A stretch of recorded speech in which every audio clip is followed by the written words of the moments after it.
பரிதி media நேயர்களுக்கு வணக்கம். முதலில் தலைப்புச் செய்திகள். நீர்கொழும்பில் இடம்பெற்ற கொடூர சம்பவம்.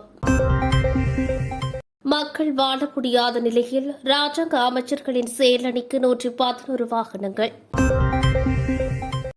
கோதுமை மா தொடர்பில் வெளியான தகவல். வெள்ளவத்தை கடற்பகுதிக்கு செல்பவர்களுக்கு எச்சரிக்கை. நாட்டு மக்களுக்கு அவசர எச்சரிக்கை. பொருட்களை வாங்கும் போது மிகவும் அவதானம். சூடுபிடிக்கும் கொழும்பு அரசியல். நவம்பர் மாதத்திற்குள் பாரிய மாற்றம். பதவி விலகியதன் பின்னர் முதல் தடவையாக பகிரங்க தகவல் வெளியிட்ட கோட்டபாய. பாலியல் துஷ்பிரயோகத்திற்குள்ளான 15 வயது சிறுமி வைத்தியர் மீது குற்றச்சாட்டு. பரிசோதனையில் வெளியான தகவல்.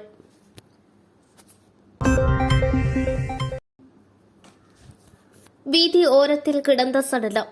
கொலையா விபத்தா? தீவிர விசாரணையின் ஆரம்ப கட்டத்தில் வெளியாகியுள்ள தகவல். இனி தொடர்பான விரிவான செய்திகளோடு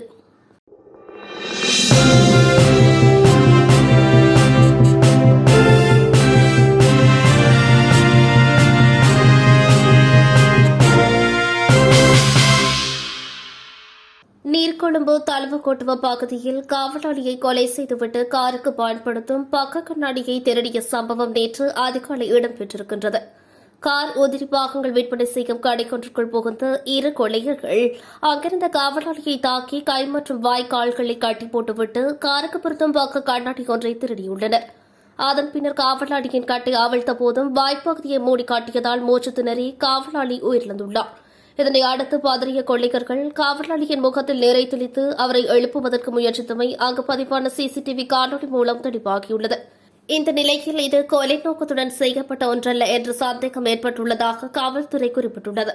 மேலும் சம்பவம் தொடர்பிலான சந்தேக நபர்கள் தற்போது அடையாளம் காணப்பட்டுள்ளதுடன் சம்பவத்தில் உயிரிழந்தவர் கொச்சிக்கடை பகுதியைச் சேர்ந்த 66 வயதுடையவர் எனவும் தெரியவந்துள்ளது. இந்நிலையில் சம்பவம் தொடர்பான மேலதிக விசாரணைகளை போலீசார் முன்னெடுத்துள்ளனர். புதிதாக நியமிக்கப்பட்டுள்ள ராஜாங்க அமைச்சர்களின் செயலணிக்கு 111 வாகனங்கள் ஒதுக்கப்படும் என நாடாளுமன்ற உறுப்பினர் பேராசிரியர் GL பீரிஸ் தெரிவித்துள்ளார்.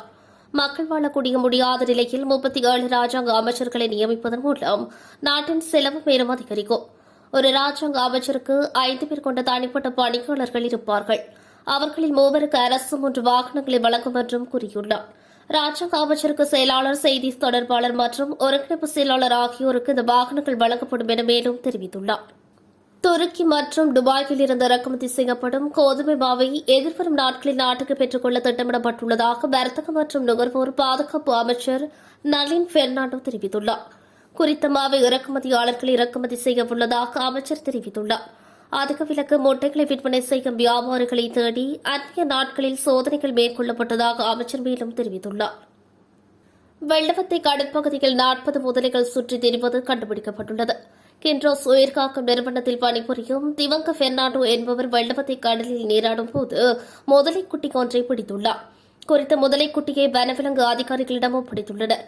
இதனை அடுத்து மேற்கொள்ளப்பட்ட தேடுதலின் போது சவோய் சினிமாவிற்கு அருகில் உள்ள கால்வாயில் 4 பெரிய முதலைகளை அவதானிக்கப்பட்ட நிலையில் வெள்ளவத்தை கடற்பகுதியில் 40 முதலைகள் கண்டுபிடிக்கப்பட்டுள்ளன.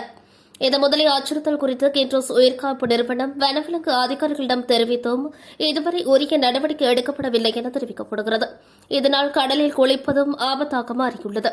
கடந்த வருடம் தெகுவிலையில் மீனவர் ஒருவர் முதலைகால் தாக்கப்பட்டமை குறிப்பிடத்தக்கது. இந்த நிலையில் கடலில் குளிக்க செல்லும் மக்கள் அவதானமாக இருக்க வேண்டும் என கேட்டுக் கொள்ளப்பட்டுள்ளது. இலங்கையில் மக்கள் அதிகமாக பயன்படுத்தும் அத்தியாவசிய பொருட்களை குறைந்த நிறையில் உற்பத்தி செய்து ஏமாற்று மோசடி வர்த்தகம் தொடர்பில் தகவல் வெளியாகியுள்ளது. பிஸ்கட், சவக்காரம், பற்பசை, மிளகாய் தூள், மசாலா தூள் போன்ற பொருட்களில் இந்த மோசடி இடம்பெறுவதாக நுகர்வோர் உரிமைகளை பாதுகாப்பதற்கான தேசிய அமைப்பின் தலைவர் ரஞ்சித் விதானகே தெரிவித்துள்ளார். அடைக்கை பொருட்படுத்தாமல் விலை குறைவாக இருப்பதாக நினைத்து கொள்வனவு செய்வோர் பணத்தை இழக்கிறார்கள் என்று அவர் சுட்டிக்காட்டியுள்ளார். சில உற்பத்தியாளர்கள் இந்த பொருட்களை சலுகை என்று விளம்பரம் செய்து குறைந்த விலையில் விற்பனை செய்வதாகவும் ஆனால் சாதாரண விலையுடன் ஒப்பிடுகையில் அதிக விலைக்கு விற்பனை செய்வதாகவும் கண்டுபிடிக்கப்பட்டுள்ளது. சில வகையான பிஸ்கட்டுகள் 50, 60, 70 கிராம் போன்ற சிறிய பாக்கெட்டுகளில் தயாரிக்கப்பட்டு விலைக்குறைவு என்ற போலி காரணத்தினால் சந்தையில் வெளியிடப்பட்டு நுகர்வோருக்கு நன்மை பயக்கும் என உற்பத்தியாளர்கள் விளம்பரம் செய்கின்றனர். நுகர்வோரை ஏமாற்றி சவர்க்கார மிளகாய் போன்ற மசாலா பொதிகளும் மக்களை இவ்வாறு ஏமாற்றி விற்பனை செய்வதாக அவர் சுட்டிக்காட்டியுள்ளார்.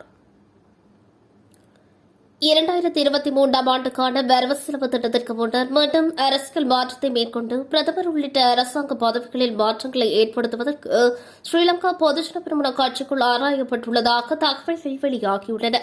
தற்போதைய பிரதமர் தினேஷ் குணவர்த்தனவை பதவி விலக செய்து பொதுஜன பெரமுன கட்சியைச் சேர்ந்த ஒருவரை அந்த பதவிக்கு நியமிக்க திட்டமிடுவதாக அரசியல் தகவல்கள் தெரிவிக்கின்றன. எதிர்வரும் நவம்பரில் சமர்ப்பிக்கப்படவுள்ள அடுத்த வருடத்திற்கான வரவு செலவு திட்டத்துக்கு முன்னர் இந்த நடவடிக்கைகளை முன்னெடுக்க வேண்டும் என்று அந்த கட்சிக்குள் கூறப்பட்டுள்ளதாக தெரிவிக்கப்படுகிறது. 2022 ஆண்டுக்கான ஆசிய கிண்ண கிரிக்கெட் தொடரின் இறுதிப் போட்டியில் வென்ற இலங்கை அணிக்கு முன்னாள் அதிபர் கோட்டபய ராஜபக்ஷ தனது வாழ்த்துக்களை தெரிவித்துள்ளார். தனது உத்தியோகபூர்வ டுவிட்டர் பக்கத்தில் பதிவொன்றினை வெளியிட்ட கோட்டபய ராஜபக்ஷ தனது வாழ்த்துக்களை தெரிவித்துள்ளார். துபாயில் நடைபெற்ற ஆசிய கிண்ண இறுதிப் போட்டியில் பாகிஸ்தானுக்கு எதிராக வெற்றி பெற்ற இலங்கை கிரிக்கெட் அணிக்கு வாழ்த்துக்கள். இலங்கை அணியினர் குழு காட்டிய அர்ப்பணிப்பு மற்றும் கொழுப்பணி குறிப்பிடத்தக்கது என கோட்டபய ராஜபக்ஷ தனது டுவிட்டர் பதிவில் குறிப்பிட்டுள்ளார். இதேவேளை குறித்த டுவிட்டர் பதிவானது ஸ்ரீலங்காவில் வெடித்த மக்கள் புரட்சியை தொடர்ந்து அதிபர் பதவியிலிருந்து விலகியதன் பின்னர் கோட்டபய ராஜபக்ஷ வெளியிட்ட முதல் பதிவு என்பது குறிப்பிடத்தக்கது. கராப்பட்டிய போதனா வைத்தியசாலையின் வைத்தியர் ஒருவர் 15 வயது சிறுமி ஒருவரை பாலியல் துஷ்பிரயோகத்திற்கு உட்படுத்தியதாக குற்றம் சுமத்தப்பட்டுள்ளது. வயிற்று வலியால் மருத்துவமனையில் அனுமதிக்கப்பட்ட குறித்த சிறுமியை ஸ்கேனரில் வைத்து பாலியல் துஷ்பிரயோகத்திற்கு உட்படுத்தியதாக தெரிவிக்கப்படுகிறது. சம்பவம் தொடர்பில் காவல்துறையினர் தெரிவிக்கையில் வயிற்று வலியால் பாதிக்கப்பட்டதாக குறித்த சிறுமி மருத்துவமனையில் அனுமதிக்கப்பட்டதாகவும் ஆரம்ப சிகிச்சையின் பின்னர் ஸ்கேன் பரிசோதனைக்கு பரிந்துரைக்கப்பட்டதாகவும் தெரிவித்தனா். பரிசோதனைக்கு தயாராகி படுக்கையில் இருந்த சிறுமியை மருத்துவர் பாலியல் துஷ்பிரயோகம் செய்ததாக தெரிவிக்கப்படுகிறது. இதேவேளை நோயாளர் அறைக்கு அழைத்து வரப்பட்ட போது சிறுமி அழுது கொண்டிருந்ததாகவும் தாதியிடம் விசாரித்த போது ஸ்கேன் அறையில் தனக்கு ஏற்பட்ட விபரீதத்தை வெளிப்படுத்தினார் என்றும் காவல்துறையினர் தெரிவிக்கின்றனர். நோயாளர் அறைக்கு பொறுப்பான வைத்தியர் வழங்கிய தகவலின் பேரில் வைத்தியசாலை காவல்துறையினர் சம்பவம் தொடர்பில் விசாரணைகளை ஆரம்பித்துள்ளனர். இருப்பினும் கராப்பட்டிய மருத்துவ பீடத்தின் சட்ட வைத்திய அதிகாரி வைத்தியர் ஜானகி பாரிஷ் ஹென்னடி நோயாளியை பரிசோதித்து சிறுமி பாலியல் துஷ்பிரயோகத்திற்கு உட்படுத்தப்படவில்லை செய்யப்படவில்லை என்று அறிவித்திருந்தார். எனினும் நோயாளியின் முறைப்பாட்டை புறக்கணிக்க முடியாது என்பதால் காலி காவல்துறையினர் மகளிர் மற்றும் சிறுவர் பணியகத்தின் பொறுப்பதிகாரர் காவல்துறை பரிசோதகர் மேலதிக விசாரணைகளை முன்னெடுத்துள்ளார். ஹட்டன் நுவரெலியா பிரதான வீதியில் கொட்டக்கலை மேபில் சாலையில் வீதியோரத்திலிருந்து மீட்கப்பட்ட சடலம் மொரகல பலாக்கொடை மெதக மேத்த பகுதியைச் சேர்ந்த நாதீர சம்பத் வயது 27 என அடையாளம் காணப்பட்டுள்ளதாக தெம்புல்லா பாத்தனை காவல்துறையினர் தெரிவித்துள்ளனர்.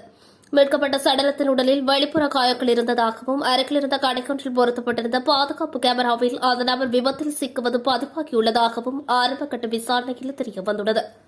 எனினும் குறித்த விபத்தை ஏற்படுத்திய நபர்கள் தொடர்பில் காவல்துறையினர் தேடுதல் நடவடிக்கையில் ஈடுபட்டுள்ளனர்.